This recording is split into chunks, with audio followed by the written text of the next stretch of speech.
Masih di mute kan? Hmm. Salah. Ya, Mohon Bu Titik. mohon. Baik. Assalamualaikum warahmatullahi wabarakatuh. Yang saya hormati Pak Dr. Agus Sukoco selaku Ketua APSI, Pak Dr. Asep Tabib selaku Ketua Aksi, serta Ibu Bapak sekalian. Izin mungkin pada hari ini kita coba mengupdate atau melakukan penyamaan persepsi berkaitan dengan kebijakan kementerian dalam hal ini terkait kurikulum dan di dalamnya adalah berkaitan dengan kurikulum satuan pendidikan. Nah, Ibu apa yang kami hormati untuk kurikulum satuan pendidikan ini tentu ada penyelarasan dengan struktur kurikulumnya. Yang perlu kami sampaikan pertama adalah eh, pada tahun ajaran ini, tahun ajaran 2025-2026 ini, sesuai Pak Menteri juga menyampaikan di beberapa forum, belum ada perubahan kurikulum. Jadi belum ada perubahan kurikulum. Yang ada adalah eh, penguatan dalam proses pembelajaran dengan mengintegrasikan pembelajaran mendalam dan mengintegrasikan mata pelajaran pilihan. Nah, kalau di draft terakhir itu yang saat ini kami eh, rancangnya gitu. Memang yang terjadi pengaruhnya ke perubahan peraturan, ada beberapa perubahan peraturan menteri, tapi bukan perubahan ke kurikulumnya. Ini biasa mungkin terjadi juga kita dalam perjalanan kurikulum kita, misalkan kurikulum 13 juga sejak diterbitkan di 2013 pada saat itu eh, beberapa kali direvisi peraturannya, tapi kurikulumnya itu tetap. Misalkan pertama kali Permendikbud 81A lalu direvisi di tahun 2014, direvisi lagi di 2016 dan direvisi lagi 2018. Peraturannya ada perubahan-perubahan, penyesuaian, tetapi secara substansi itu masih kurikulum 13. Nah, begitu pula untuk saat ini yang kurikulum Merdeka secara substansi itu tidak pergantian kurikulum, tapi ada perubahan peraturan untuk penyesuaian kebijakan dua hal tadi. Yang berubahnya atau yang dilakukan penyesuaiannya itu ada terkait kurikulum itu ada yang di level standar, peraturan terkait standar, ada peraturan yang berkaitan dengan eh, kurikulum.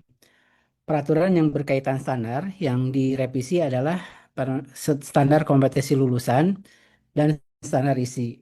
Untuk standar kompetensi lulusan ini sudah terbit. Untuk standar isi sebenarnya proses harmonisasinya sudah selesai, jadi nunggu di tanda tangan dan nunggu diundangkan. Mungkin eh, nggak akan lama lagi ya. Informasinya sih sudah tinggal penandatanganan gitu. Untuk standar isi, nah dua standar lagi proses dan penilaian sampai saat ini itu belum ada pembahasan untuk dilakukan revisi. Jadi standar proses penilaian itu masih tetap sampai saat ini kami belum ada diskusi gitu ya untuk direkomendasikan merevisi dua standar lagi. Jadi proses dan penilaian itu tetap. Lalu selanjutnya setelah dipertimbangkan karena perlu memperbaiki terkait dengan pembelajaran masuk ke dalam kurikulum, pendekatan pembelajaran masuk ke dalam peraturan kurikulum, lalu mata pelajaran pilihan coding kecerdasan artifisial itu juga perlu masuk ke dalam eh, kurikulum, maka eh, kami melakukan revisi. Revisinya itu bentuk perubahan peraturan menteri. Jadi bukan pergantian menteri, bukan pergantian peraturan, tapi perubahan. Perubahan itu seperti PP 4 melakukan perubahan terkait PP 57. Jadi nantinya hanya ada beberapa pasal yang disesuaikan. Jadi tidak seluruh pasal. Sehingga peraturan 12 itu masih tetap berlaku. Jadi perubahan atas Permen 12 sehingga yang perubahan itu yang hanya pasal-pasal terkait saja.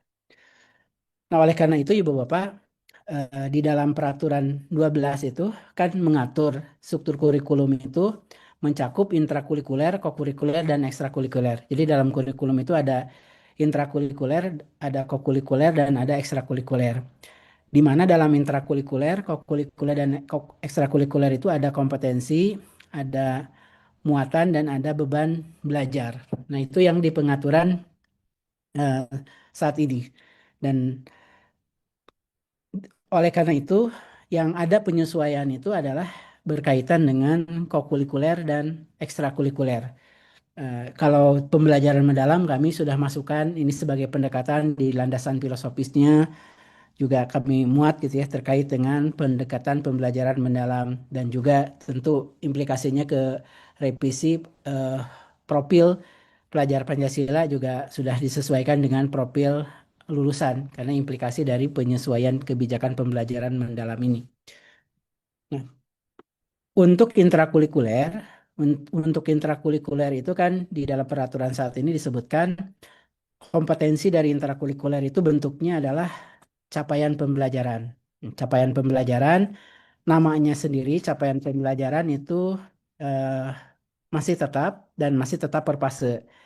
Nah, apakah ada revisi capaian pembelajaran? Ada, karena standarisasinya kita revisi, dengan kata lain mengurangi beberapa materi-materi yang tidak terlalu esensial. Karena standarisasinya direvisi, maka capaian pembelajaran itu lebih ke merevisinya mengurangi materi-materi esensial. Sehingga bagaimana implikasi ke buku teks tidak berpengaruh semestinya, karena buku teks yang saat ini itu masih tetap bisa digunakan. Kalaupun capaian belajarnya dikurangi materinya, kan tinggal di skip di materi buku teks jika tidak ingin dibelajarkan. Sehingga buku teks itu tidak perlu ibu bapak mengubah atau mengganti buku teksnya, implikasi dari capaian pembelajaran ini. Jadi ibaratnya materinya asalnya, tapi itu pun hanya di beberapa mapel. Mungkin mapel tertentu itu nggak berubah sama sekali. Mapel yang A misalkan ada, anggaplah ada 10 materi, dikurangi satu materi jadi 8 materi. Nah, itu saja pengaruhnya. Nah, kalaupun ibu bapak tetap ingin membelajarkan pun nggak apa-apa kan, sebenarnya tetap 9 gitu. Nah, tapi kalau ibu bapak nggak ingin membelajarkan materi yang diidentifikasi kita kurangi, itu pun dipersilahkan. Jadi kalaupun ibu bapak merancang sekarang capaian pembelajaran yang ada, sebenarnya tidak akan terlalu banyak perubahannya gitu untuk capaian pembelajarannya. Nah, itu untuk intrakurikuler, jadi capaian pembelajarannya istilahnya tetap, tapi ada revisi di materinya nantinya. Lalu muatannya dalam bentuk mata pelajaran.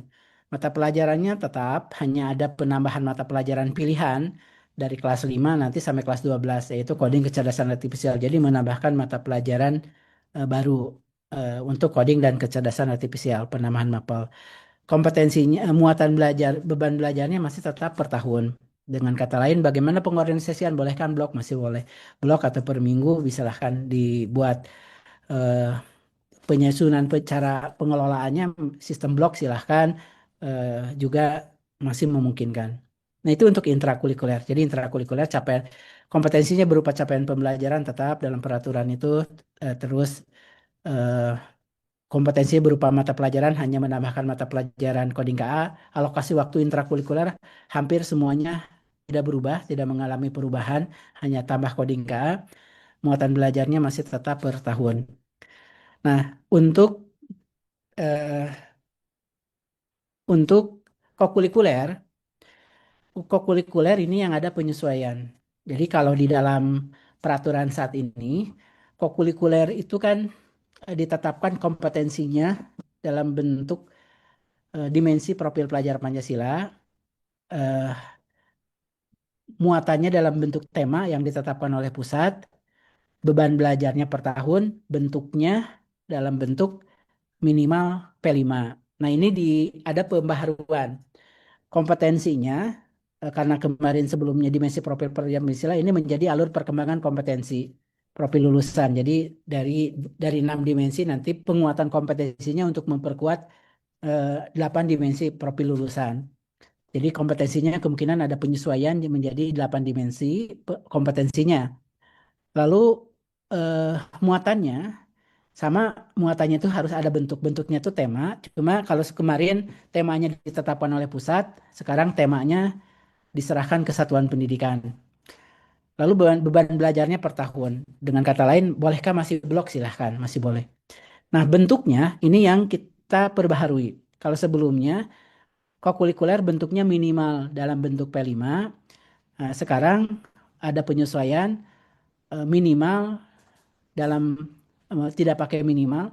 Kokurikuler bentuknya kemungkinan besar nanti adalah kolaborasi lintas mata pelajaran atau gerakan 7 kebiasaan anak Indonesia hebat. Jadi bentuk kokurikulernya cukup beragam ya. Bisa kolaborasi lintas mata pelajaran, bisa gerakan 7 kebiasaan Indonesia hebat. Misalkan gerakan berkaitan dengan sehat senam gitu ya, dalam dimensi kesehatan. Untuk memperkuat dimensi kesehatan, dilakukan senam misalkan setiap hari apa gitu oleh sekolah, itu bagian dari kokurikuler. Jadi tidak berupa project. Nah, kemarin mungkin Ibu Bapak sempat beredar, eh, ada yang beredar terkait dengan struktur kurikulum.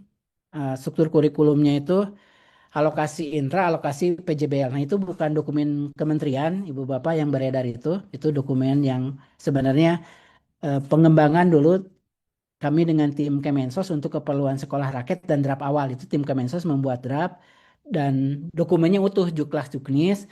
Lalu entah kenapa yang diedarkan itu dipenggal, dan itu pun sebenarnya sudah kami koreksi juga. Waktu itu diberikan masukan. Jadi kalau ada penulisan yang beredar struktur kurikulumnya alokasi intra dan alokasi PJBL, itu perlu dikoreksi, itu bukan dokumen kami itu. Dan itu sebenarnya tidak dokumen Kemensos terakhir juga, itu dokumen awal-awal saja. Nah, penyajiannya Ibu Bapak tadi karena bentuknya penyesuaian alokasi P5 ini di dalam struktur kurikulumnya menjadi alokasi intrakurikuler dan alokasi kokurikuler. Jadi langsung menggunakan terminologi yang umum. Alokasi intrakurikuler, alokasi kokurikuler. Untuk SD SMP itu hampir sama persis ya alokasi waktunya. Di SMA sedikit penyesuaian di kelas 10 terutama untuk mata pelajaran yang hanya 2 jam. Kalau sebelumnya misalkan Pancasila alokasi waktunya 72 jam, 54 intra, 18 P5 sebelumnya. Nah, sekarang yang alokasi waktu 2 jam itu kami habiskan fokus untuk intra. Jadi misalkan Pancasila menjadi total 72 jam di intra, kokurikulernya tidak ada alokasi waktu. Jadi yang alokasi waktunya dulu nanggung-nanggung gitu ya, yang hanya 18 gitu, yang hanya nanggung, nah itu yang kemudian dikosongkan. Nah, kalau total jam beban mengajarnya sama, tetap nggak ada perubahan. Jadi misalkan kalau sebelumnya 3 jam guru Pancasila, sekarang tetap Pancasila 3 jam di SMP. Misalkan agama sebelumnya 3 jam, sekarang tetap 3 jam. Total beban mengajarnya tetap. Jadi kalau ada pertanyaan, alokasi untuk kokurikulernya masih ada tersendiri, masih ya. Tapi bentuknya tadi mengalami penyesuaian. Ada penyesuaian-penyesuaiannya kurang lebih ini. Kemungkinan besar ini ya. Jadi kalau 100% yakin, 100%-nya mungkin setelah permennya keluar ya. Karena bisa jadi ada terakhir berubah. Tapi draft terakhir kami itu ini. Nah, kalau ada terakhir, misalnya kok jadi beda, bisa mungkin di terakhir-terakhir ada perubahan. Tapi posisinya semoga ya segera keluar ya, karena harmonisasinya sudah selesai dari minggu lalu. Eh, dan ini juga mungkin tinggal penandatanganan dan penomoran gitu. Semoga minggu ini, harapan kami juga minggu ini ya, bisa diterbitkan peraturannya supaya menjadi jelas nanti bagi ibu bapak di satuan pendidikan. Jadi itu penyesuaian untuk kokurikuler. Jadi alokasinya hampir SD SMP hampir sama persis. SMP apalagi persis sama gitu. Alokasi. Jadi bayangkannya sebelumnya alokasi intra, alokasi P5, sekarang menjadi alokasi intra, alokasi kokurikuler. Jadi menggunakan terminologi yang lebih umum. Alokasinya alokasi intra, alokasi kokurikuler. Dan untuk koordinator pun jangan khawatir, masih tetap terfasilitasi ya. Kemarin kan ada yang kekurangan beban jadi koordinator. Nah, itu masih terfasilitasi. Dengan beban kerja kemarin kan ada juga ya koordinator. Nanti walaupun namanya mungkin koordinator pembelajaran berbasis project, tapi nanti dalam deskripsinya mungkin memfasilitasi untuk kokurikuler nantinya. Sehingga kokurikulernya tidak diarahkan ke project saja gitu. Nanti akan diperkuat juga di dalam deskripsi-deskripsinya. Nah, untuk kokurikuler itu penyesuaiannya ya. Jadi alokasinya tersendiri tetap, eh, terus ke temanya nanti jadi satuan pendidikan. Jadi aktivitasnya lebih beragam nanti, kolaborasi lintas mata pelajaran. Jadi tidak lagi melulu ke proyek atau produk. Tapi misalkan, oh untuk memperkuat dimensi iman takwa, sekolah membuat program, misalkan dalam 7 kebiasaan Indonesia untuk agama, misalkan apakah keagamaan, misalkan sholat duha atau mengaji bersama 1 jam, itu bisa jadi dalam rangka memperkuat dimensi kesehatan, iman takwa misalkan. Jadi bisa aktivitasnya yang cukup beragam. Atau misalkan, oh ini memperkuat kolaborasi Mapel belum kuat, kita buat program yuk kolaborasi bersama, misalkan program STEM gitu. Lintas mata pelajaran dengan program STEM gitu untuk memperkuat, memperdalam mata pelajaran, itu juga bisa jadi kokurikuler. Nah, ketiga adalah ekstrakurikuler. Kalau ekstrakurikuler yang kami perbaiki adalah mengeksplisitkan, kalau sebelumnya kan implisit, tidak tertuang dalam peraturan, dituangkannya dalam panduan, sekarang dalam peraturan kami eksplisitkan, kemungkinan nanti eh, sekolah wajib menyediakan eskul pramuka atau kepanduan lainnya. Jadi dieksplisitkan itu. Nah, apakah nantinya eh, untuk siswa menjadi wajib nggak? Kalau siswa masih sukarela. Yang diwajibkannya sekolahnya menyediakan eskul pramuka atau kepanduan lainnya. Itu mungkin yang penyesuaiannya. Nama kurikulumnya tetap masih sama saat ini, masih sekolah ada yang menggunakan kurikulum Merdeka dan ada K13 karena K13 kan masih 1 atau 2 tahun ke depan kan penyesuaiannya. Apakah ada mekanisme pendaftaran untuk yang beralih ke kurikulum Merdeka? Kemungkinan besar tidak ada pendaftaran. Kemungkinan nanti akan difasilitasinya sekolah yang mengubah sendiri dapodiknya. Kalau K13 ke kurikulum Merdeka nanti boleh mengubah balik ke berpindah, tapi kalau yang kurikulum Merdeka tidak bisa berpindah ke K13 karena kan tinggal 1 atau 2 tahun lagi K13 itu sudah berakhir gitu. Jadi yang diperkenankan kemungkinan nanti mengubah dari kurikulum 13 ke kurikulum Merdeka. Dan mungkin nanti tidak ada pendaftaran sendiri ya. Kemungkinan besar tidak ada pendaftaran. Sampai saat ini opsinya tidak ada pendaftaran, jadi nanti tinggal sekolah menyesuaikan dalam dapodiknya. Nah, itu penyesuaian-penyesuaiannya. Sekarang baru ke tema saat ini, ke kurikulum satuan pendidikan gimana implikasinya. Kurikulum satuan pendidikan ada peraturan menteri, norma-norma yang ada dalam peraturan menteri terkait kurikulum satuan pendidikan itu tidak kami otak-atik sama sekali. Norma yang ada di dalam peraturan menteri bahwa kurikulum ditetapkan satuan pendidikan, bahwa komponen minimalnya apa itu tidak berubah. Cuma nanti ada penyesuaian tentunya ya di dalam panduannya karena terkait dengan kalau di dalam permen kan bahasanya hanya bahwa komponen minimal adanya karakteristik, tujuan, pengorganisasian, dan perencanaan hanya itu aja. Nah, nanti pembaharuannya mungkin bagaimana pengorganisasiannya, bagaimana perencanaannya. Itu yang mungkin akan kami sampaikan ini penyesuaian-penyesuaiannya.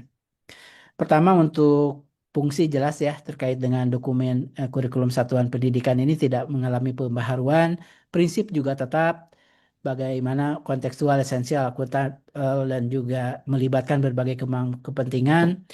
Lalu sasarannya juga sama ya untuk kepala satuan pendidikan ngapain untuk pendidik, untuk tenaga pendidikan, untuk dinas, untuk para pengawas dan penilik ya. Karena untuk pengawas pendidik juga ini tagging dari kemarin ya untuk mendorong tiap satuan pendidikan di bawah binaannya mengembangkan kurikulum secara kreatif inovatif yang dijadikan sebagai referensi tiap anggota satuan pendidikan dalam merencanakan pembelajaran yang mengembangkan kompetensi murid dan pencapaian dimensi profil lulusan. Jadi penyesuaiannya untuk pencapaian dimensi profil lulusan. Kami hanya mengingatkan saja Ibu Bapak terkait dengan kurikulum satuan pendidikan ini di ini tidak diubah, cuma kami hanya mempertegas saja ya. Karena kan secara eksplisit ada peran koordinasi dan supervisi sesuai yang tertera dalam undang-undang dan peraturan pemerintah. Maka peran-peran pengawas, peran dinas ini yang kami ingatkan kembali, yang kita tuangkan dalam panduan ya. Dalam rangka kan perlu ada koordinasi supervisi pengembangan kurikulum satuan pendidikan. Maka nanti pengawas, dan sebenarnya dari tahun lalu sudah kita eksplisitkan, pengawas atau penilik memfasilitasi satuan pendidikan melakukan refleksi, mengidentifikasi masalah, membuat prioritas, memfasilitasi satuan pendidikan melakukan analisis dan lain-lainnya. Lalu dalam prosesnya melakukan fasilitasi, berdiskusi dengan kepala satuan pendidikan, memastikan kepala satuan pendidikan berdiskusi terkait dengan aspirasi pendidiknya. Nah, lalu nanti peran eh, ini, peran koordinasi dan supervisi kan karena amanah undang-undang dan PP, satuan pendidikan itu nanti harus menginformasikan. Jadi penetapannya memang betul oleh sekolah. Tapi nanti setelah ditetapkan, karena kita perlu menjaga juga kualitas kurikulum yang disusun oleh satuan pendidikan. Karena jangan sampai mereka udah punya kewenangan, netapin lalu bikinnya asal-asalan gitu ya. Tidak atau hanya copy paste. Nah, itu kan perlu kita jaga. Maka nanti sekolah perlu menyampaikan ke dinas melalui pengawas bahwa satuan pendidikan sudah mengembangkan dan menetapkan. Nah, dinas nanti diwakili pengawas perlu melakukan supervisi terhadap satuan pendidikan untuk memastikan dokumen ini selaras dengan prinsip dan yang dijaga adalah komponen minimumnya. Nah, kalau memang sudah selaras ya sudah, oke. Tapi kalau belum selaras terkait dengan dokumen jangan sampai nanti nama dokumennya misalkan kurikulum sekolah A, isinya sekolah B gitu kan seringkali itu terjadi itu antara copy paste misalkan. Lalu karakteristiknya namanya sudah ada di pergunungan, lalu deskripsinya ada di perkotaan atau pergunungan atau laut. Berarti kan ada potensi isinya ambil-ambil dari mana-mana gitu ya. Nah, kami malah kadang seringkali saking semangatnya lupa mengganti nama sekolah itu masih terjadi juga. Nah, itu juga perlu diperhatikan. Maka pengawas mencek gitu ya. Ini sudah sesuai nggak dengan prinsip dan komponen. Nah, kalau belum, maka ini yang mungkin minta tolong pengawas. Perlu mendampingi satuan pendidikan untuk mengembangkan yang sesuai. Jadi mereka itu, benar ini oke memang tanda tangannya sah, tapi mereka harus diingatkan ini benerin dulu nih. Benerinnya karena pengawas juga ada banyak yang didampingi, bisa jadi barengan atau seperti apa ya. Itu lebih ke strategi. Tapi ini perlu dilakukan. Jadi penetapannya memang cukup oleh kepala sekolah. Tetapkan udah sekolah. Tapi mereka nggak berhenti udah ketetapan, udah merasa bebas nggak? Ini perlu dijaga juga kualitasnya. Makanya peran koordinasi supervisi ini perlu dioptimalkan. Nanti eh, sekolah sudah ngajukan dicek gitu ya. Kalau belum, nah tujuannya pengecekan itu untuk membantu sekolah-sekolah yang belum tanda kutip kurikulumnya belum selaras. Yang belum selaras maka perlu didampingi untuk mengembangkan. Nah itu yang mungkin mengingatkan saja terkait peran koordinasi ya, karena di eh, di apa di di undang-undang kan secara eksplisit ya kurikulum satuan pendidikan ini perlu ada koordinasi dan supervisi. Di PP pun disebutkan koordinasi dan supervisi. Maka peran koordinasi supervisinya itu diperjelasnya di dalam peraturan itu, di dalam panduan itu seperti ini. Jadi satuan pendidikan informasikan ke dinas, dinas nanti mengembangkan lalu dinas mewakili ngecek ya. Kalau memang tidak ada masalah ya sudah. Tapi kalau ada masalah, nah itu yang perlu didampingi satuan pendidikannya sehingga menjadi perbaikan di satuan pendidikannya. Nah, sekarang baru ke komponen minimum. Komponen minimum Ibu Bapak tetap di dalam di dalam peraturan itu nggak kita otak-atik, ada 4 minimumnya yang perlu ada.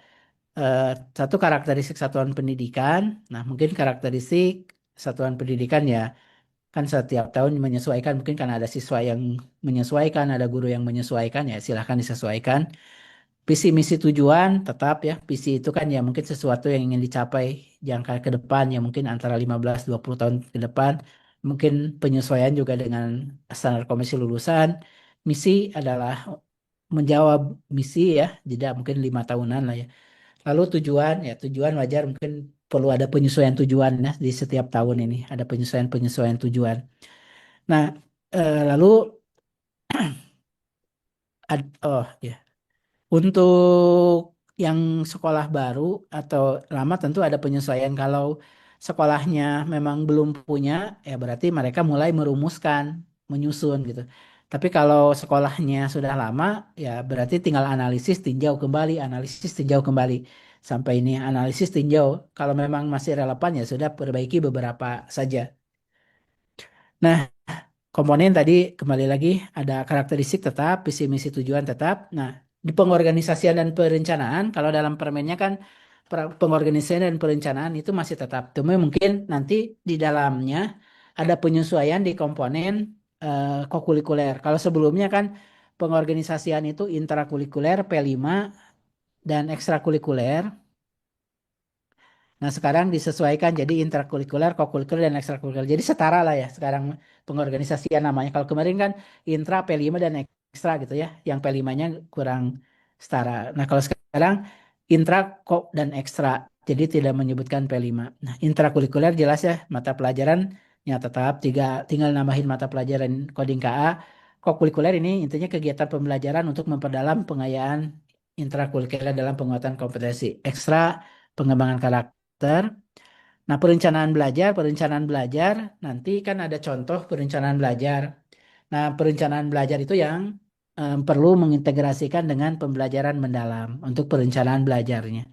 Dengan perencanaan kerangka pembelajaran mendalam itu mulai dituangkan dalam perencanaan pembelajarannya. Nah, untuk karakteristik ya apa yang dilakukan itu tidak banyak melakukan perubahan ya mungkin penyesuaian dengan standar kompetensi lulusan. Visi misi tujuan juga penyesuaian dengan eh, kompetensi lulusan, profil lulusan dengan profil lulusan.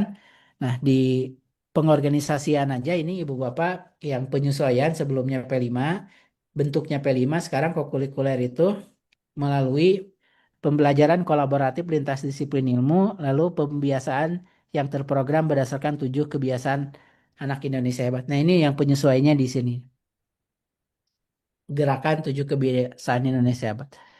Nah, mungkin kokurikuler alokasi waktunya ya tidak terlalu jauh beda. Eskul juga sama ya. Tinggal eksplisit wajib menyediakan pramuka tapi anaknya eh, opsional. Nah, bentuknya seperti ini ya. Nanti tadi sudah sampaikan juga alokasi intra, alokasi kokurikuler, SD SMP persis sama. Untuk SMA ada pengurangan-pengurangan tuh untuk jam-jam yang nanggung gitu ya. Yang misalkan 54, 18, 18, 18. Nah, untuk SMA itu dikosongkan. Jadinya alokasinya ini. Kurang lebih SMA dengan SMK di kelas 10 tuh sama-sama kurang lebih kalau SMK ini untuk SMK 180 itu 5 jam ya 5 jam ya silahkan untuk kolaborasi lintas mata pelajaran atau penguatan gerakan. Jadi kalau ibu bapak sudah punya program 7 penguatan kebiasaan yang hebat diantaranya masih senam, nah itu bisa jadi bagian dari kokurikuler ibu.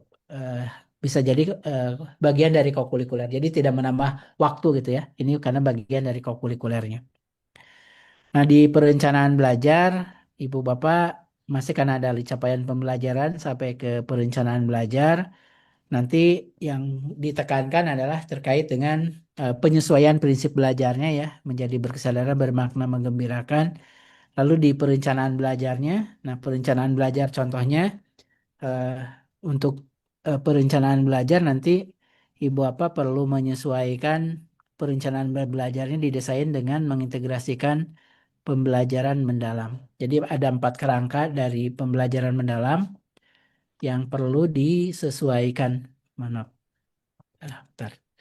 Ada 4 kerangka itu terkait dengan profil lulusan, pengalaman belajar, lalu prinsip dan eh, kerangka pembelajarannya. Nah, itu contohnya saja ya, contoh perencanaan belajarnya ada penyesuaiannya. Nah, untuk perencanaan belajar komponen minimum yang perlu ada kan dimensi profil lulusan, lalu empat kerangka pembelajaran, lalu terkait dengan pengalaman belajarnya dan suasana prinsip belajarnya. Nah, ini yang perencanaan belajarnya yang mungkin ada sedikit penyesuaian ya di dalam perencanaan belajar untuk memastikan pembelajaran mendalam ini bisa dilaksanakan di berbagai satuan pendidikan. Nah, bentuk perencanaan belajarnya, Ibu Bapak, formatnya kalau template itu bebas ya. Untuk template masih tetap kita jaga bebas, jadi tidak mesti ke salah satu bentuk. Nah, misalkan ini contohnya, yang penting mengintegrasikan 4 kerangka pembelajaran mendalam. Misalkan contohnya ada dimensi profil lulusannya nih. Lalu ada tujuannya. Ini nggak mesti lintas disiplin, topik tidak mesti ya. Yang penting ada adalah tujuan pembelajarannya. Lalu nanti ada pengalaman belajar dengan eh, prinsip belajarnya. Misalkan mengaplikasi dengan prinsip bermakna dan menggembirakan, misalkan. Nah, itu yang mungkin akan ada penyesuaian di perencanaan belajar terkait dengan pembelajaran mendalamnya. Itu saja dulu mungkin Bu Titik, biar kita optimalkan untuk diskusi dan tanya jawab. Penyesuaiannya itu jadi tidak merubah gitu ya terkait dengan kurikulumnya. Saya Baik, kembalikan Bu Titik. ya, terima kasih Pak Yogi. Jadi eh, bahwa kurikulum kita tetap ya Pak ya, menggunakan kurikulum sesuai dengan Permendikbud nomor 12 tahun 2024. Kemudian juga terkait dengan pengorganisasian intra, co-kurikuler, dan ekstrakurikuler. Hanya P5 tergantikan dengan kegiatan kolaborasi lintas mata pelajaran dengan gerakan 7 kebiasaan anak Indonesia hebat. Seperti itu ya Pak Yogi ya. Baik Bapak Ibu, di sini sudah ada yang raise hand, Pak Juna Idaman. Dipersilahkan Pak Juna. Ini bukan Chef Juna ya. Ya, silakan Pak. Ya. Assalamualaikum warahmatullahi wabarakatuh. Waalaikumsalam warahmatullahi wabarakatuh. Dari Uh, mana? saya dari pengawas SD Kabupaten Sumbawa, Oh ya, baik. ya, Nusa Tenggara Barat. Saya tertarik sekali untuk membahas terkait dengan kurikulum satuan pendidikan ini, terutama dalam pengorganisasian pembelajaran, yaitu ada intrakurikuler, kokurikuler, dan ekstrakurikuler. Beberapa bulan yang lalu telah berkembang bahwa sistem kokurikuler itu akan dikembalikan kepada setiap mapel, sehingga bentuk kokurikulernya itu disesuaikan dengan pengembangan pengayaan dari capaian dari masing-masing mata pelajaran. Ini saya setuju, sebab memberikan ruang kepada semua guru mata pelajaran untuk berkarya. Kalau model P5 diterapkan, terus terang saya sangat pesimis akan keberhasilannya. Kenapa? Guru agama dan guru pendidikan jasmani, olahraga jasmani, itu mereka jarang berperan. Yang berperan hanya guru kelasnya saja. Tapi kembali kepada mata pelajaran, misalnya agama punya alokasi waktu 4 jam. Silakan mereka ngajar dengan 4 jam dengan co-kurikulernya. Tapi kalau nggak yang lain, saya pesimis ini akan seperti P5 modelnya. Kemudian yang saya ingin tanyakan, jika alokasi waktu intra dan co-kurikuler dari setiap mapel itu digabungkan, ya, apakah nanti rapotnya per mata pelajaran gabung terintegrasi dengan nilai yang kita berikan atau terpisah kayak model rapot P5? Nah, seperti itu. Sebab kalau tim kemudian kita jadikan rapotnya per mata pelajaran, itu akan rancu nanti hasil bersama itu. Kemudian kami sendiri telah merancang, karena belum pertemuan ini kami sudah membimbing sekolah, untuk 7 kebiasaan hebat itu lebih juga masuk ke dalam ekstrakurikuler. Karena pemahaman kami seperti itu kemarin, kalau kokurikuler itu adalah pengayaan dari pengembangan dari CP pada setiap mata pelajaran.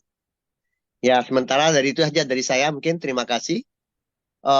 Mohon maaf, kami juga pernah mendengar pelatihan sosialisasi kemarin SPMI di BPMP, bahwa kokurikuler itu diambil 10% dari intrakurikulernya. Artinya setiap mapel itu kayaknya. Nah, hari ini saya dengar lagi kok modelnya ke sana gabung lagi kayak model P5. Jadi kolaborasi antar semua guru mapel, guru kelas atau dengan guru mapel. Ya, terima kasih. Mohon penjelasannya Pak Yogi. Terima kasih. Assalamualaikum warahmatullahi wabarakatuh. Waalaikumsalam warahmatullahi wabarakatuh. Silakan Pak Yogi langsung jawab. Iya, terkait dengan kokurikuler ini untuk memperkuat intra dan untuk memperkuat karakter. Jadi kokurikuler ini untuk kompetensinya itu untuk pencapaian profil eh, Lulusan. profil lulusan. Jadi dia untuk memperkuat karakter dan memperkuat mata pelajaran. Jadi kegiatan-kegiatannya bisa untuk memperkuat mata pelajaran, bisa memperkuat CP. karakter.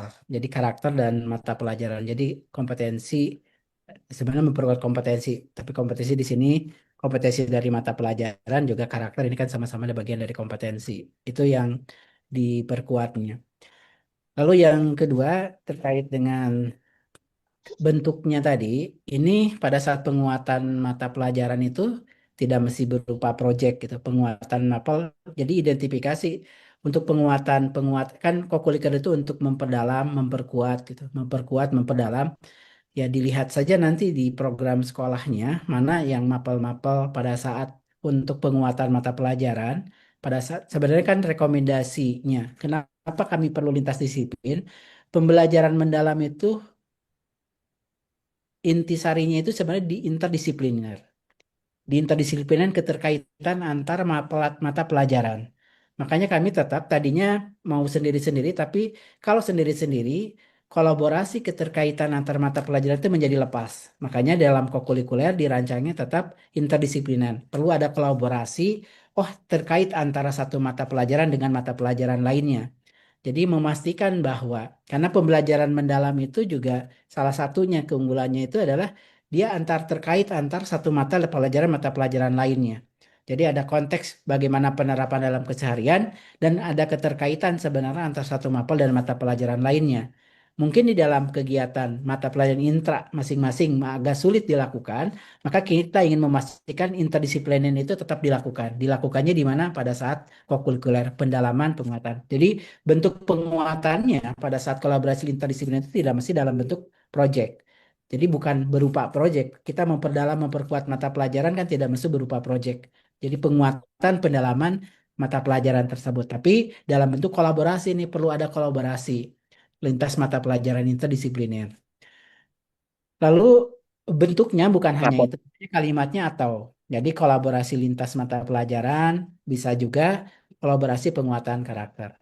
Waktu, waktu itu sebenarnya dalam regulasinya kami tidak men-state, makanya kami waktu itu titipan tidak dari kami ke peneliti nggak nyampaikan beberapa persennya karena dalam regulasinya variasi Pak, ini persentase itu tidak berbicara persentase kita.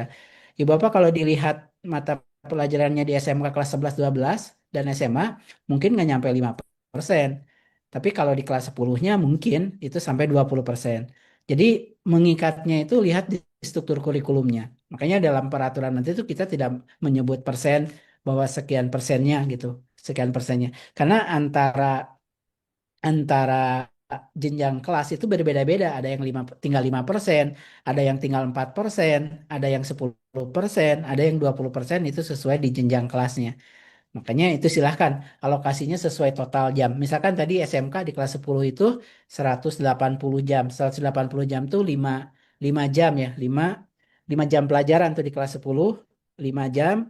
Kalau 5 ke total SMK misalkan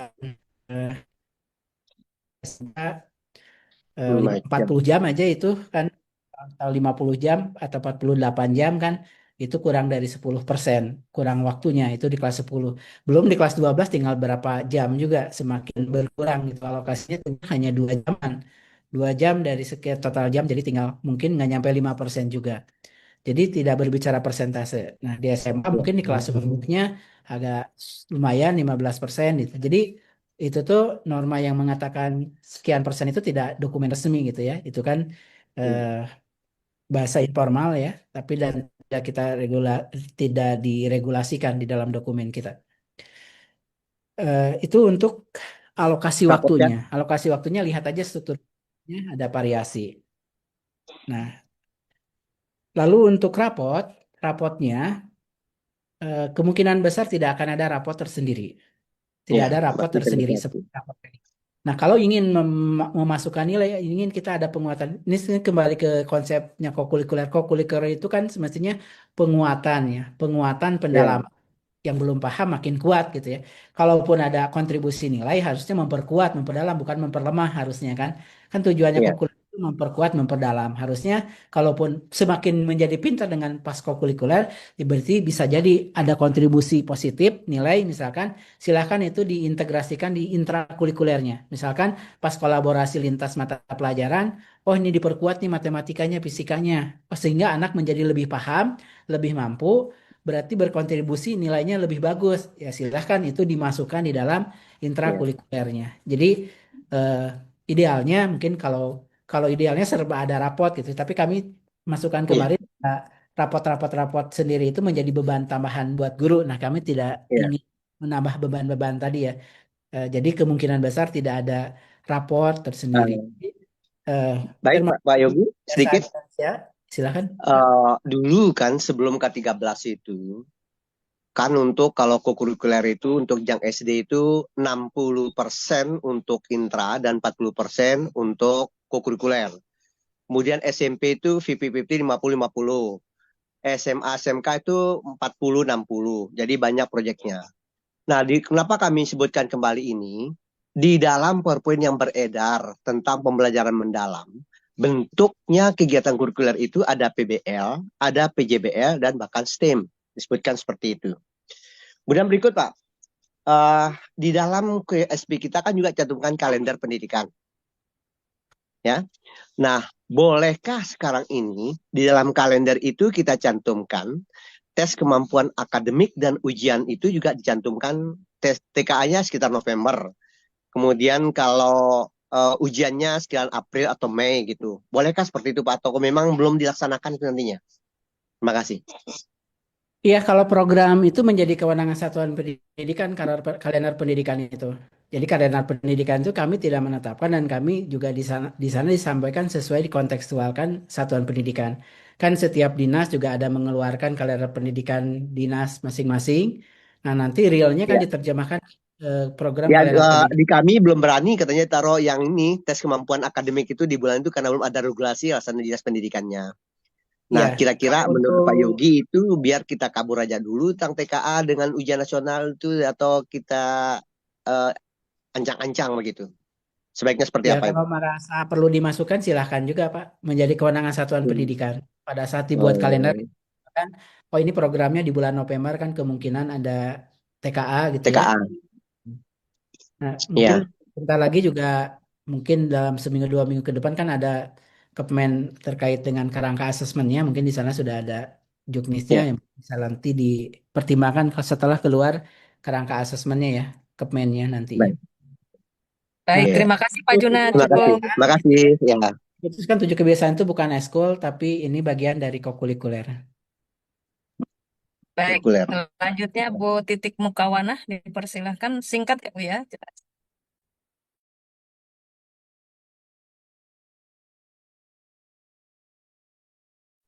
Oke, oke. Terima kasih. Assalamualaikum warahmatullahi wabarakatuh. Eh, Salam. suara saya terdengar, ya, Bu Titi? Jelas, jelas ya. Alhamdulillah. Ya, yang ingin saya tanyakan terkait dengan struktur kurikulum Pak Yogi. Tadi KAA, coding dan kecerdasan artifisial itu sebagai mata pelajaran pilihan. Berarti ini masuk, kalau yang saya pahami kan mata pelajaran pilihan itu kan ada seni prakarya. Berarti mengambil jam itu ya Pak? Atau mungkin ada tambahan jam untuk pengalokasian eh, KAA. Ini yang pertama. Yang kedua, terkait dengan perencanaan pembelajaran. Berarti nanti yang dimuat di komponen perencanaan pembelajaran itu tentang RPP yang akan dibuat oleh guru dengan mengintegrasikan pembelajaran mendalam atau hanya mendeskripsikannya saja, sedangkan RPP atau modul tadi menjadi lampiran. Itu mungkin itu dulu. Terima kasih. Assalamualaikum warahmatullahi wabarakatuh. Alam. Waalaikumsalam. Ya, untuk coding kecerdasan artifisial tambahan Bu. Jadi kalau dipilih jadi nambah jam. Jadi misalkan sebelumnya ada 38 lalu ditambahin jadi 40 gitu. Jadi nambah ini. Kalau diambil ya, kalau diambil oleh sekolah nambah. Ya, sebagai mapel pilihan jadi menambah. Kalau terkait dengan eh, apa nih? Instrumen perencanaan pembelajaran ya. Yang Iya, kalau di batang tubuh contoh satu saja Bu. Kalau yang di batang tubuh nggak semua.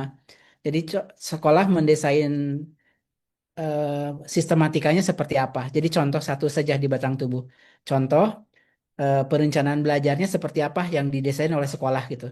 Nah, kalau utuhnya lampiran silahkan aja lampiran pun lampirannya bisa jadi misalkan disampaikan linknya saja atau apa silahkan. Tapi kalau yang di batang tubuh tadi contoh aja Bu, contoh perencanaan belajar tidak tidak semua. Jadi sekolah ibu bapak biasanya kan yayasan atau sekolah itu membuat sistematika atau template perencanaan belajarnya. Nah, itu yang ditampilkan contoh salah satu contohnya Bu. Jadi nggak semua. Jadi biar kebayang sekolah mendesainnya seperti apa. Mendesain perencanaan belajarnya seperti apa di sekolah ibu bapak. Nah, satu saja Bu yang ditampilkan di perencanaannya. baik, terima kasih Bu Titi. Selanjutnya Bu Suparmi, silakan.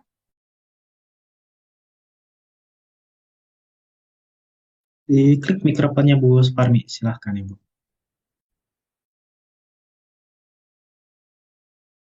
Terkendala kelihatannya ya, Pak Mas Wildan. Pak Umar, Iya, silakan Pak Umar. ya, Ya, Pak Umar, Pak Umar silakan. dulu aja.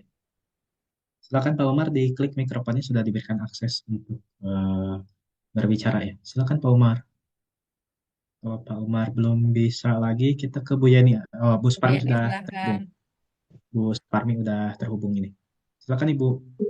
Baik, terima kasih. Assalamualaikum warahmatullahi wabarakatuh. Eh, Pak Yogi, yang ingin saya tanyakan terkait dengan visi pendidikan, visi satuan pendidikan. Nah, untuk visi ini kan saat ini sedang mereview visi misi satuan pendidikan ya. Apakah visi ini nanti juga dimasukkan untuk pembelajaran mendalam, prinsip-prinsip pembelajaran mendalam itu apakah dimasukkan ke dalam visi atau terimplikasi saja, Pak? Baik, mungkin itu saja. Terima kasih. Assalamualaikum warahmatullahi wabarakatuh. Salam warahmatullahi wabarakatuh. Salam. Apakah Baik. terintegrasi di dalam visi secara eksplisit atau secara implisit? Iya, untuk eh, PC yang perlu diselaraskan itu mungkin dengan profil lulusannya. Kalau pendekatannya tidak dieksplisitkan. Jadi untuk di PC misi yang perlu dipertimbangkan itu penyesuaian dengan profil lulusan. Jadi ada penyesuaian ya terkait dengan profil lulusan penyesuaian. Tapi apakah saat ini Ibu Bapak ditinjau saja gitu ya, ditinjau karena kan PC juga jangka panjang siapa tuh sudah ditetapkan gitu. Ya mungkin perlu ada penyesuaian itu sebenarnya di tujuannya. Kalau PC itu kan Oh, biasanya yang cukup panjang. Nah, mungkin bisa jadi Ibu Bapak fasilitasi. Kalau sekarang lagi direvisi gitu ya. Kalau sekarang posisinya lagi direvisi, visi misinya mungkin yang perlu dipertimbangkan tuh adalah terkait dengan profil lulusan, Pak. Jadi tinjau kembalinya itu dari profil lulusannya, kompetensinya. Jadi bukan dari pembelajaran mendalamnya. Pembelajaran mendalamnya mungkin nanti dalam kegiatan-kegiatan baik dalam pengorganisasian atau dalam perencanaan. Jadi mungkin nih Bapak nanti kalau lagi melakukan peninjauan visi misi mungkin bisa melihat dari profil lulusan, 8 dimensi profil lulusan gitu. Bisa disinkronkannya dari situ, Bu. Baik, berarti baik. Pak, dilakukan Bu penyelarasan Titi, ya, Pak ya. Ya, kenapa Bu Suparti? Bu Ya, Titi, ya, ya. masih ya. Nah, untuk pengimplementasian dari 8 dimensi profil lulusan itu apakah dari 88 itu masuk ke dalam tujuan tujuan satuan pendidikan itu, Bapak? eh Masuk ya, Pak, karena itu SKL-nya kan. Ya, karena ini kan perlu dicapai setelah anak lulus gitu ya, Bu. Lulus, ya. Makanya yang setidaknya tercantum di dalam tujuan itu diperhatikan ke 8 dimensinya. Karena kan profil lulusan itu 8 dimensi, anak dinyatakan lulus itu kalau memenuhi ke 8 dimensinya. Jadi paling tidak tujuan itu perlu perlu dicek gitu, dipastikan selaras. Oke, Baik, baik. Terima Karena kasih. di level ini ya kan di level sekolah. Assalamualaikum. Tapi kalau di level mapel tidak mesti Mhm. dipaksakan harus 8 gitu kalau di level mapel. Nah, Tapi kalau di level sekolah itu perlu ke 8-nya. Kalau di level sekolah ya Bu ya. ya. Betul. Dan itu selama 3 tahun, kalau di SMP ya SD 6 tahun. Baik, selanjutnya Pak Umar, silahkan. Masih di mute Pak Umar. Diklik lagi mic-nya Pak. Bentar, bentar. Diklik lagi Pak mic-nya Pak, bentar. Diklik lagi. Oh ya, terima kasih Bu Titi, Pak Yogi atas waktunya. Eh, ini menyangkut peran pengawas ini Pak. Eh, kami mungkin untuk saat ini Pak, ini sangat butuh panduan ini karena sedang sedang eh, gencar-gencar sekarang mendampingi sekolah untuk menyusun KSP 2005-2006 ini. Nah, oleh karena itu nanti kami mohon bantuannya melalui Bu Titik mungkin, melalui grup dapat mentransfer panduan ini, Pak. Nah, kemudian ini mungkin sebagai curhatan saja, Pak.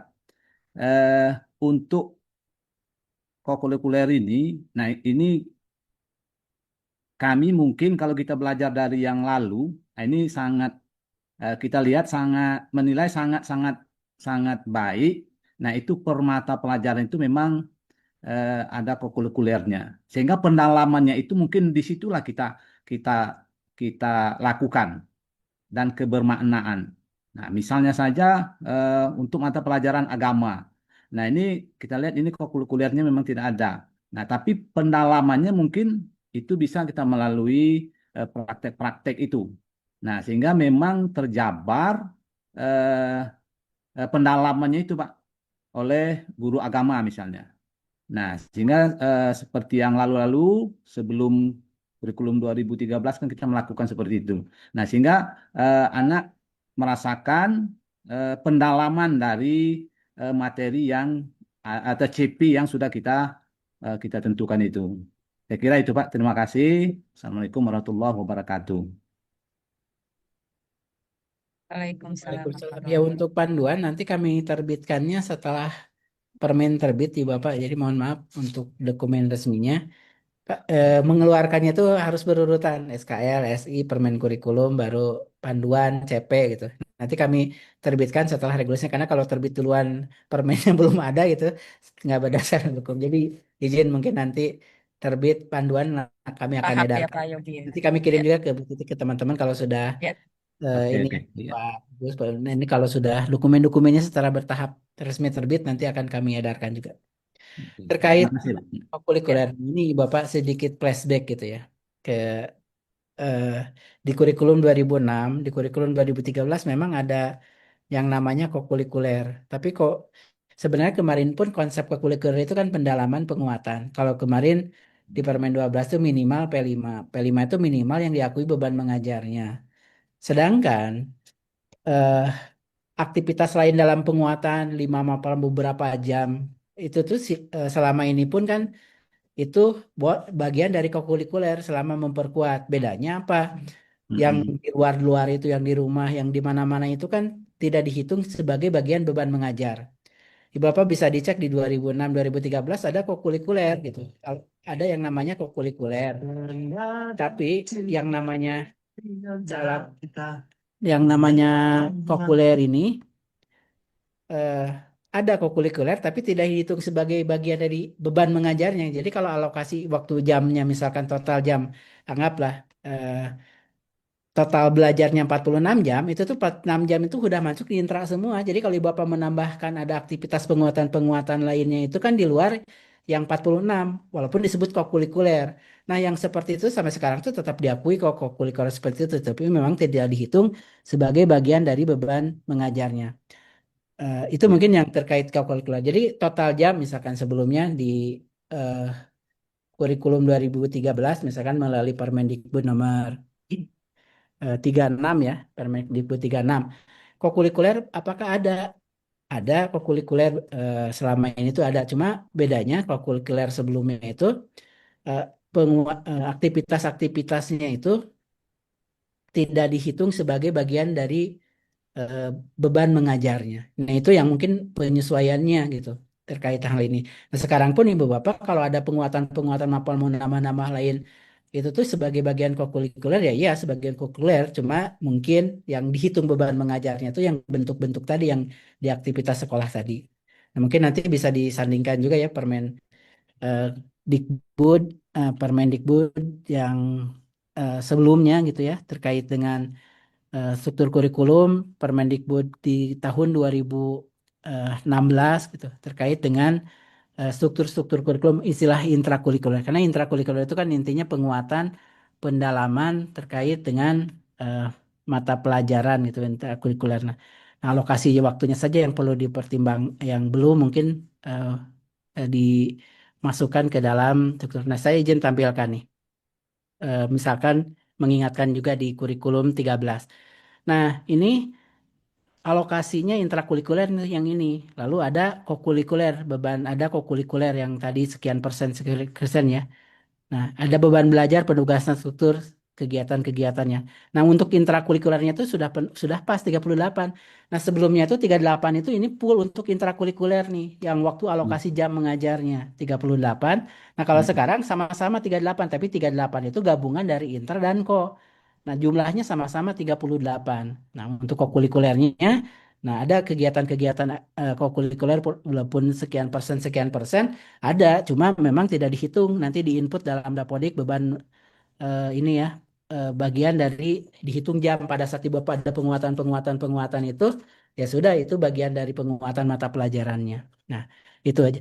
Jadi Iya. pembedaannya tuh kalau dulu 38 itu full dialokasikan untuk intra, full aja intra. Kalau sekarang 38 sama-sama 38 tapi alokasi intra dan alokasi ko. Nah, kokurikuler itu jangan dimaknai bahwa hanya penguatan yang diakuinya saja dilakukan, tapi kegiatan-kegiatan ibu bapak mau 50%, 60% dari intra itu bagian penguatan dilakukan ya silahkan juga itu bagian dari kokurikuler juga gitu. Selama memperkuat intra kok dan asik. Baik, terima Ya. kasih Pak Umar. Bu Yeni, silakan.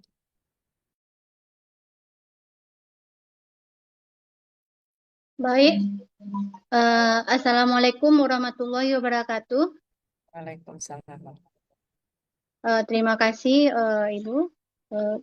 Baik, Pak Yogi, saya ingin menanyakan tentang mata pelajaran coding. Ya, mata pelajaran coding ini apakah bisa diintegrasikan ke mata pelajaran lain? Misalnya ada guru yang kekurangan jam, misalnya guru IPA gitu. Apakah dia bisa diintegrasikan dengan mata pelajaran coding ini? Terima kasih, Pak. Ya, kalau diintegrasikan ke mata pelajaran IPA, yang dihitung ya beban mengajar IPA-nya saja. Kalau IPA misalkan alokasi 3 jam, ya sudah, yang dihitungnya 3 jam, tidak menambah jam. Jadi kalau Oh, diintegrasikan ke dalam mata pelajaran, itu nambah materi, tapi tidak tidak menambah jam belajar, jam mengajar. Kalau diintegrasikannya. Jadi kalau gitu. muatannya coding KA diintegrasikan ke mata pelajaran IPA, mata pelajarannya tetap IPA, jam mengajarnya tetap 3 jam, materinya aja yang bertambah. Jadi Oh, kalau gitu. ingin dihitung beban mengajar, harus menjadi mata pelajaran berdiri sendiri. Nah, Oh, saat ini gitu. SMP boleh guru IPA ngajar.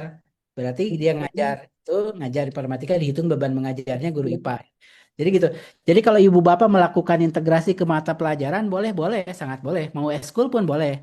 Tapi kalau diintegrasikan ke dalam mata pelajaran, beban mengajarnya nggak bertambah, materi belajar yang bertambah. Itu ya. Oh, Itu yang perlu baik, diperhatikan. Jadi baik bukan Pak. berarti IPA lalu IPA-nya 3 jam karena ada 2 jam jadi 5 jam. Enggak. IPA dalam sistemnya akan dikunci tetap yang namanya mata pelajaran IPA itu 3 jam. Tapi ibu apa jadinya materinya menjadi double. Ada materi IPA, ada materi coding. Kalau dibuat diintegrasikan. Oh, baik Pak. Tapi kan kalau dulu kan pelajaran prakarya orang IPA bisa mengambil, kan gitu Pak, bisa menambah jamnya kan. Tapi kalau coding tidak ya. Itu bukan integrasi kan. Itu adalah mata pelajaran prakarya sendiri kan. Tapi diampu Ya, oleh guru IPA gitu. Bukan ya bisa. diintegrasikan kalau itu. Nah Oh iya ya sekarang bisa kan nambah jam. untuk informatika, ada mata pelajaran informatika dan mata pelajaran coding KA. Kalau untuk di SMP, itu bisa diajarkan oleh guru IPA atau guru yang latar belakang informatika. Jadi kemungkinan besar itu kalau untuk IPA masih bisa guru IPA atau guru MIPA atau guru latar belakang informatika itu bisa ngajar coding dan kecerdasan artifisial di SMP. Tapi tidak menambah jamnya Pak ya. Misalnya guru IPA itu kekurangan jamnya 4 jam gitu kan. Menambah Bu, Eh, kalau berdiri sendiri menambah Bu. Kalau dia ngajarnya sebagai mata pelajaran yang berdiri sendiri, dihitung beban mengajarnya. gitu. Ya. Baik Bapak, terima kasih atas masukannya Pak. Baik, Bu Saprineti, silahkan.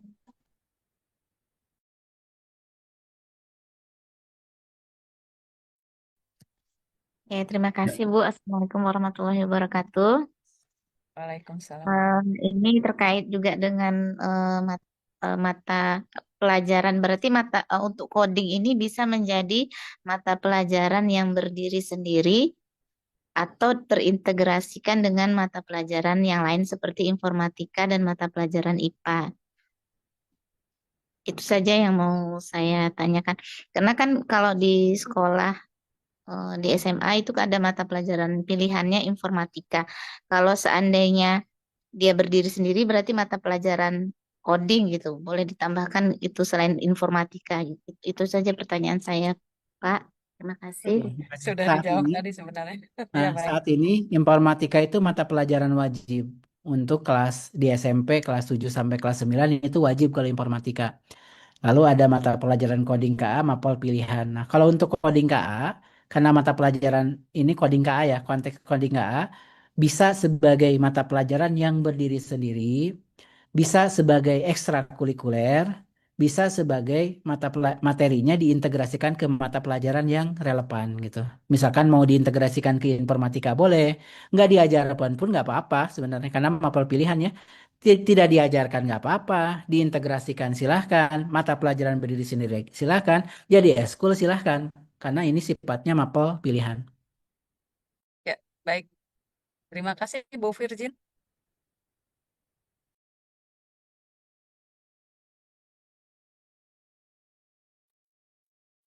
Dibuka mic-nya, Bu. Baik, terima kasih. Saya izin bertanya, Pak Yogi, terkait implementasi ini nanti, utamanya yang untuk kokurikuler sebagai pengganti dari P5 itu ya, apakah itu diimplementasikan di kelas 10 saja untuk jenjang SMA atau nanti di kelas 10, 11, 12? Seperti itu. Terima kasih.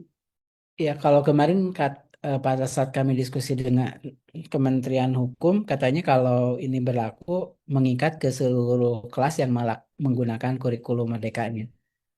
Jadi eh, kalau ini karena dicabut peraturan lamanya terkait pasal yang berkaitan gitu ya, pasalnya misalkan diganti, maka berlaku mengikat ke seluruh kelas. Bu Sriana, silakan singkat jelas. Bu Sriani, halo, bisa diklik mikrofonnya, Bu? Oh, nggih. Terima kasih Bapak Ibu. Saya mau tanyakan Bapak, ini masalah TKA. Ini kan untuk kurikulum yang sekarang ini kan ternyata masih pengembangan dari kurikulum Merdeka. Otomatis kan baik pembelajaran, rancangan pembelajaran atau nanti eh, mapelnya kan apa tetap diserahkan kepada lembaga seperti itu. Mengingat nanti ada TKA yang kami khawatirkan nanti maksud saya, apa yang kami sampaikan ke anak maupun batasan kemampuan ke anak itu tidak relevan dengan yang TKA-nya itu. Kalau seperti dulu KTSP itu kan untuk materi pembelajaran maupun untuk soal-soal dan lainnya kan langsung dari pusat seperti itu Bapak untuk yang TKA-nya sehingga waktu ujian nasional kan kita sudah tahu gambaran dan kisi-kisinya sudah diberikan seperti itu. Tapi kalau yang pembelajaran yang mendalam ini, yang pengembangan dari kurikulum Merdeka, kami khawatirkan kami sesuaikan dengan karakter lingkungan, karakter eh, sekolah, tapi tidak untuk mencapai TKA itu yang kami khawatirkan seperti itu, Bapak. Terima kasih. TK itu dikembangkan dari capaian pembelajaran dan dari kompetensi dasar irisannya ya. Untuk saat ini kan ada dua kurikulum, jadi irisan antara kompetensi dasar dan capaian belajar. Nah, sekolah kan mengajarkannya merujuk ke capaian pembelajaran. Jadi semestinya sekolah ya mencapai capaian belajar ya harusnya selaras gitu, kecuali tidak merujuk ke capaian pembelajaran apa yang diajarkannya. Eh, Kemarin waktu tim yang menyusunnya juga ibu bapak para penyusun capaian belajar kok yang menyusun kami rekomendasikan kemarin termasuk tim para penyusun capaian belajar itu yang ikut terlibat juga di dalam TKA. Jadi perumusan pada saat kisi-kisi itu tuh disesuaikan ke dalam capaian pembelajaran dan ke dalam kompetensi dasarnya. Jadi yang ditetapkannya ya kompetensi dasar dan capaian pembelajarannya. Jadi kalau saat ini menggunakan capaian belajar, ya selama capaian belajar yang dibelajarkan ya selaras dengan TKA-nya. Baik. Itu kan ada proporsinya ya Pak Yogi ya. Jadi nanti dari pusat berapa persen, dari daerah berapa persen gitu ya untuk TKA ya. Untuk SD SMP nanti ada kolaborasi dari pusat dan daerah. Kalau untuk SD SMP ya, untuk SMA yang pusat sepenuhnya. Baik. Terima kasih Pak Herlin, silakan. Iya, terima kasih Bapak. Pak Herlin Lipu. Silakan dibuka audionya. Iya, terima kasih. Assalamualaikum warahmatullahi wabarakatuh. Pertanyaan saya singkat saja, ini terkait dengan penjurusan di SMA.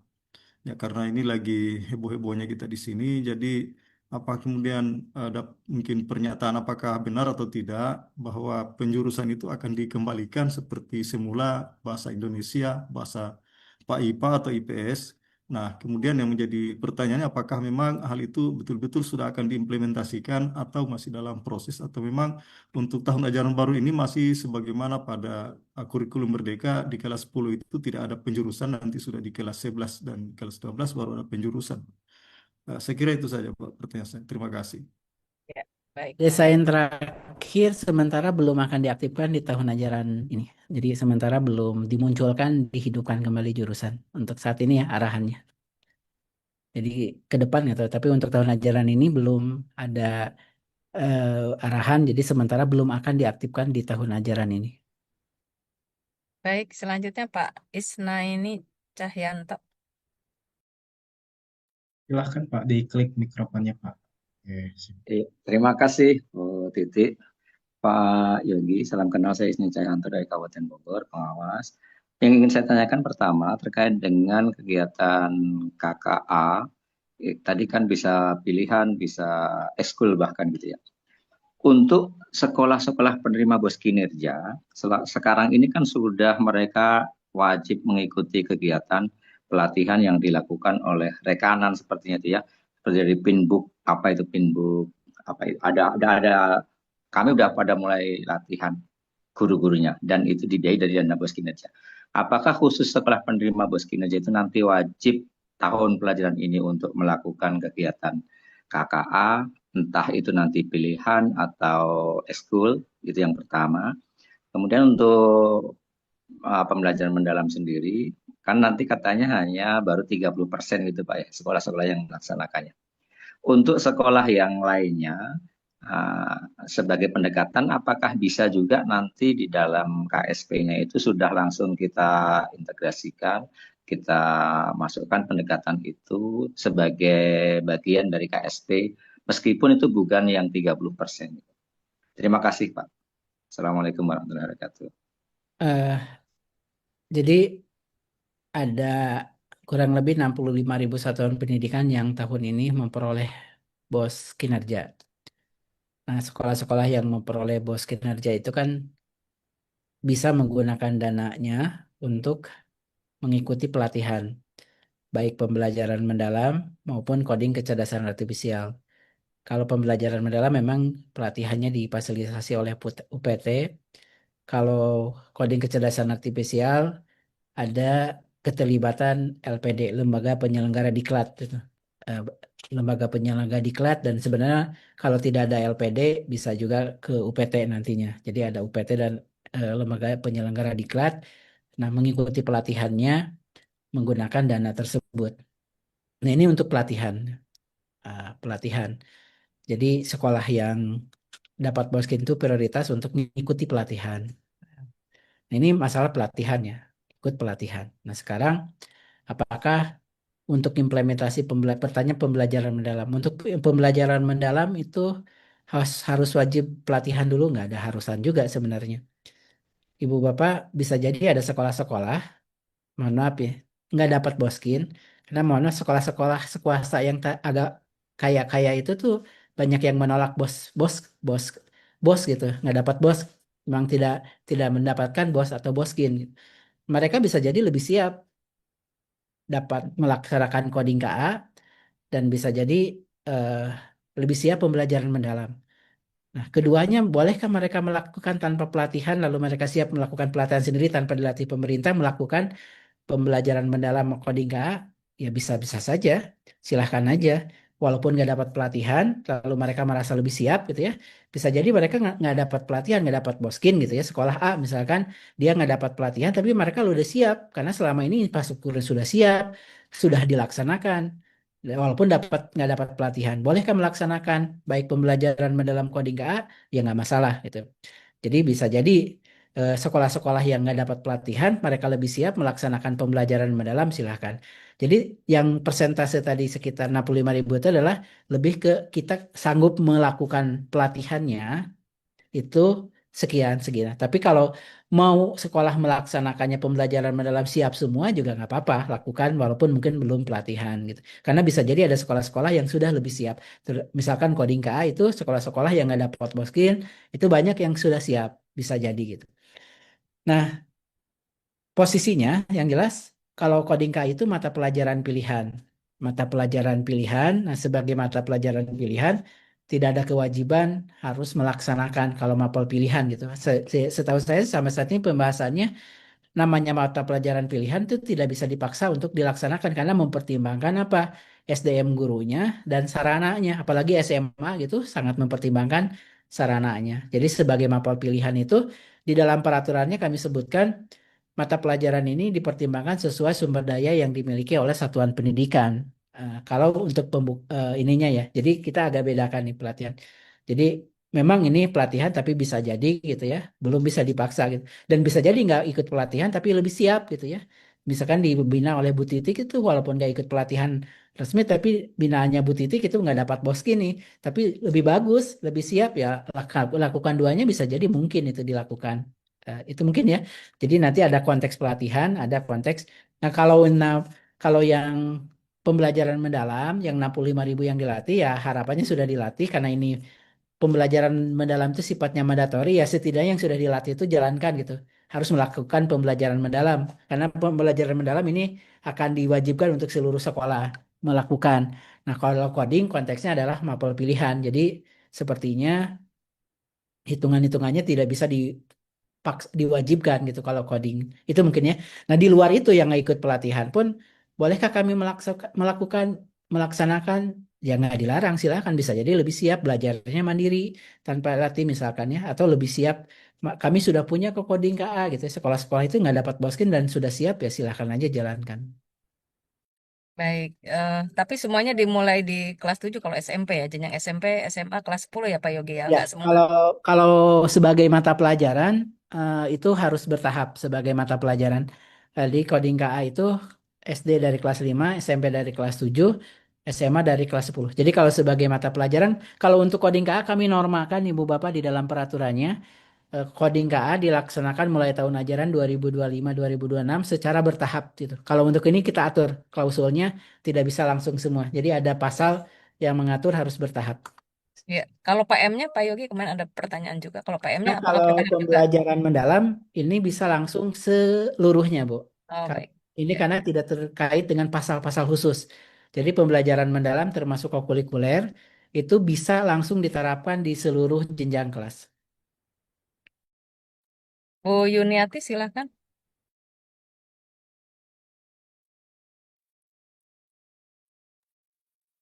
Ya, silakan Bu Yuniati.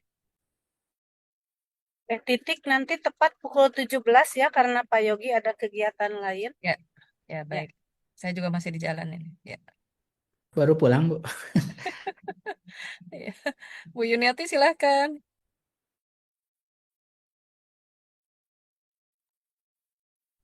Mikrofonnya Bu.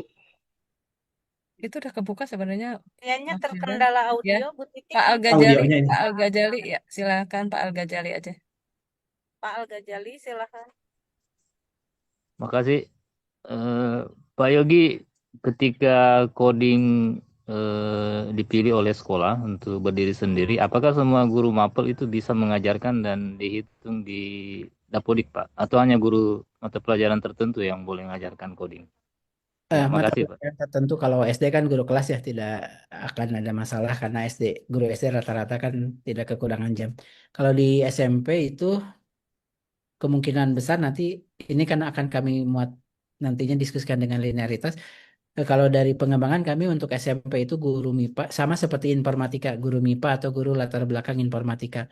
Kalau di SMA kelas 11 12 itu harus latar belakang informatika. Ya, yang di SMP boleh MIPA, boleh informatika. Jadi akan ada pengaturannya yang hampir sama dengan informatika kalau untuk ini. Jadi tidak semua mapel. Baik, selanjutnya Saprineti ya. Iya. Ini ada yang ini lagi. Silakan Bu Syafir, Bapak. Terima kasih. Ini ada pertanyaan satu lagi, Pak, terkait dengan kokurikuler. Kalau yang tahun pelajaran 2004-2005 itu kan kokurikulernya kegiatannya itu P5 gitu, ada tema-temanya. Kalau misalnya yang P7 ini, apakah nanti yang dua opsi tadi yang berkaitan dengan kegiatan kokurikuler kan ada tadi kolaborasi lintas pembelajaran atau 7 kebiasaan eh, anak hebat ini. Apakah ada tema-temanya? Karena ini kaitannya dengan koordinator yang jamnya itu diakui gitu Pak. Terima kasih. Pertama diluruskan dulu ya, P5 itu kepanjangan dari Proyek Penguatan Profil Pelajar Pancasila. Nah, kalau P7 nggak tahu nih kepanjangan dari apa. Jadi kita menyebut P5 itu karena disingkat aja lebih simpel gitu. Proyek Penguatan Profil Pelajar Pancasila. Jadi kepanjangan Proyek Penguatan Profil Pelajar Pancasila. P7 nggak tahu nih kepanjangan dari apa. Mungkin dari 7 kebiasaan. Nggak ada P7. Kan P-nya ada 7 gitu. Itu dulu yang perlu diluruskan ya. Jadi P5 itu kepanjangan dari Proyek Penguatan Profil Pelajar Pancasila. Jadi nama program disebut Proyek Penguatan Profil Pelajar Pancasila. Nah, kalau jadi P7, P8 kan nantinya jadinya P apa gitu. Proyek Penguatan Profil Pancasila apa-apa gitu. Jadi itu bukan singkatan atau apa. Jadi bukan jadi P7 atau P8 gitu. Tidak jadi P7 atau P8. Ini untuk namanya ya, untuk nama juga. Jadi P5 itu kepanjangan dari Proyek Penguatan Profil Pelajar Pancasila. Nah, untuk kokurikulernya sendiri kan tadi sudah dijelaskan ya, terkait dengan bentuk-bentuknya. Nah, memang Ibu Bapak inginnya tuh nggak ada tema, cuma masalahnya di PP kita menyebutkan yang namanya kurikulum itu harus ada kompetensi, harus ada muatan, harus ada beban. Nah, kokurikuler pun harus ada kompetensi, ada muatan, ada dan kompetensinya apa? Untuk mendukung pencapaian profil profil lulusan. Jadi alur perkembangan kompetensi dari profil lulusan. Muatannya dalam bentuk apa? Kalau mata pelajaran intrakurikuler muatannya itu dalam bentuk mata pelajaran. Nah, kokurikuler itu muatannya dalam bentuk apa? Dalam bentuk tema gitu. Jadi memang masih ada tema. Bedanya apa dengan sebelumnya? Kalau sebelumnya temanya kan ditetapkan pusat dan ada proyek. Kalau sekarang temanya itu ditentukan oleh satuan pendidikan. Jadi ada tema-tema khususnya ada memang, tapi temanya itu ditentukan oleh satuan pendidikan gitu. Jadi apakah masih ada tema? Memang perlu ada tema. Nah, jadi ini walaupun penguatan 7 kebiasaan Indonesia misalkan ada kegiatannya senam, tapi senam itu dalam rangka memperkuat apa dimensi kesehatan. Temanya apa? Misalkan aku cinta sehat, misalkan tema, misalkan gitu ya. Nah, itu ditentukan oleh satuan pendidikan. Jadi temanya tetap ada, tapi nanti ditentukan oleh satuan pendidikan. Jadi aktivitas-aktivitasnya itu sudah terencana nih. Jadi tidak asal kegiatan-kegiatan gitu. Tapi ini sudah terencana memperkuat dimensi apa nih? Dalam rangka temanya apa gitu, temanya yang nanti diserahkan ke satuan pendidikan, tema-tema yang akan digunakan oleh sekolah. Baik, sudah cukup jelas. Bu Sudarsini, silahkan. Diklik mikrofonnya kalau bisa. Mic-nya dibuka, Bu Sudarsini.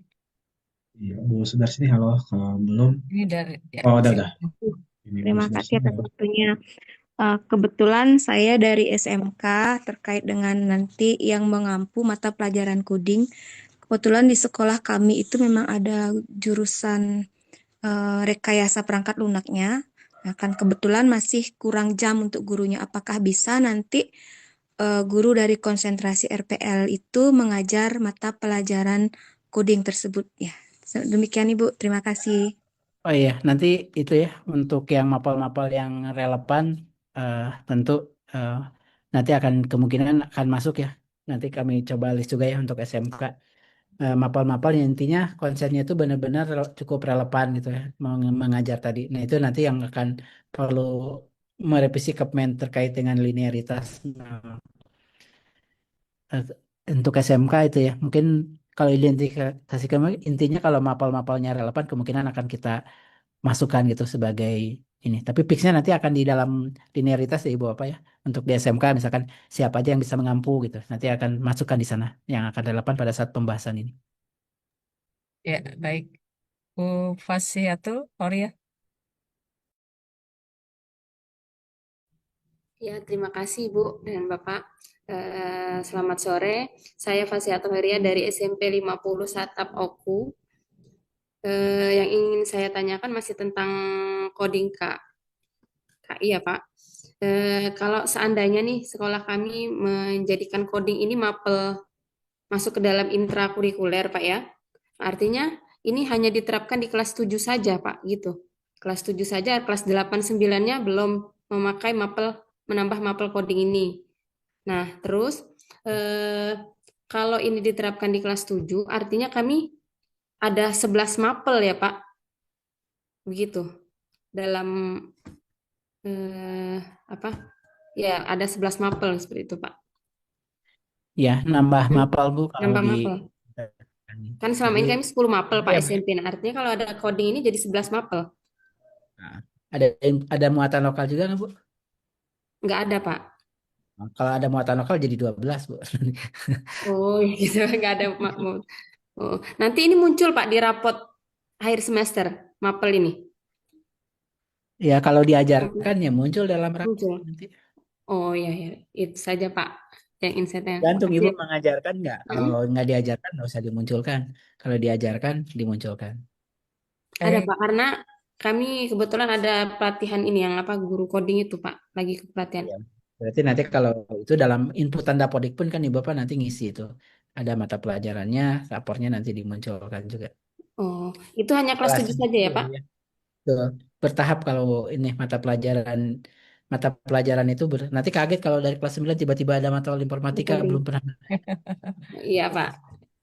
Baik, Bu Juniati satu lagi ya, Pak Yogi. Silakan Ibu. Halo, selamat sore, Bu. Sore ya, silakan Bu Yuni. Baik, terima kasih. Saya mau bertanya untuk tentang capaian pembelajaran, Bu. Capaian pembelajaran itu kan yang sebelumnya yang nomor 32 garing H garing KR 2024 ya. Nah, itu untuk tahun ini apakah masih pakai yang itu ataukah nunggu edaran yang terbaru gitu? Ya nanti ada revisi Bu, tapi Bapak Iya. pakai itu pun sementara untuk perencanaan silahkan aja dulu, nggak mungkin Nggak kalaupun merubah ada banyak sih Pak Yogi ya. Ya. banyak ya. Ya, pakai yang itu dulu ya Bu, sebelum regulasinya turun karena nanti kita masih menunggu standar isi dan petunjuk yang berikutnya. Baik, terima kasih teman-teman semua yang sudah hadir di room ini. Mohon maaf kepada yang raise hand seterusnya karena waktunya memang sudah cukup banyak ya Pak Yogi. Terima kasih banyak sudah bisa memberikan pencerahan kepada teman-teman semua bahwa memang sebentar lagi teman-teman akan menyusun kurikulum satuan pendidikan. Tentu dilakukan penyelarasan-penyelarasan, termasuk penyelarasan visi misi dan juga pengorganisasian pembelajaran intra, ko, dan ekstrakurikuler. Begitu dalam perencanaan pembelajaran. Di sini akan mengintegrasikan menggunakan pendekatan pembelajaran mendalam. Bapak Ibu, terima kasih yang sudah hadir di acara webinar kita pada hari ini. Mudah-mudahan kita akan bertemu kembali di kegiatan webinar berikutnya. Selanjutnya kami serahkan kepada Cak Nur atau Mas Wildan. Terima kasih, saya titik, undur diri. Terima kasih Pak Yogi yang sudah berkenan. Dan mudah-mudahan di pertemuan yang akan datang, kita masih tetap bertemu ya Pak Yogi ya. Karena memang ini masih sangat dinantikan informasi-informasi kekinian dan terbaru tentunya. Wassalamualaikum warahmatullahi wabarakatuh. Waalaikumsalam warahmatullahi wabarakatuh. Tadinya ingin mendengarkan closing statementnya Pak Yogi. Oh iya, cendur aja. Apa nih quote-nya minggu ini, Pak Yogi menjelang teman-teman menyusun KSP. Quote-nya apa nih? Apakah kuat gitu? Mangga Bersabar. Kang Yogi. Ya, mohon maaf ya Bapak untuk regulasinya memang perlu bertahap dan banyak koordinasi dengan kementerian lain dan kami pun tidak bisa loncat gitu melewati Bapak Ibunya karena kurikulum itu merujuk ke standar sehingga kami pengerjaannya itu standar dulu baru ke kurikulum. Standarnya sendiri ada 2 baru ke kurikulum gitu. Semoga kami pun sebenarnya berharap segera di ini kan kalau proses-prosesnya dengan Kementerian Hukum sudah dilalui gitu ya. Nah, ini tinggal penandatanganan dan penomoran. Semoga ya di minggu ini juga bisa diedarkan gitu sehingga satuan pendidikan semakin jelas dan nanti ada panduannya juga yang kemungkinan kami edarkan juga supaya mungkin lebih jelas nanti bagi satuan pendidikan dalam mengimplementasikan. Tapi intinya tidak ada perubahan yang drastis, intinya adalah untuk penguatan proses belajar dan mungkin penawaran mata pelajaran coding dan kecerdasan artifisial ini. Makasih Bu Neri dan quote-nya mohon bersabar. Baik, kuatnya bersabar ya Bapak Ibu.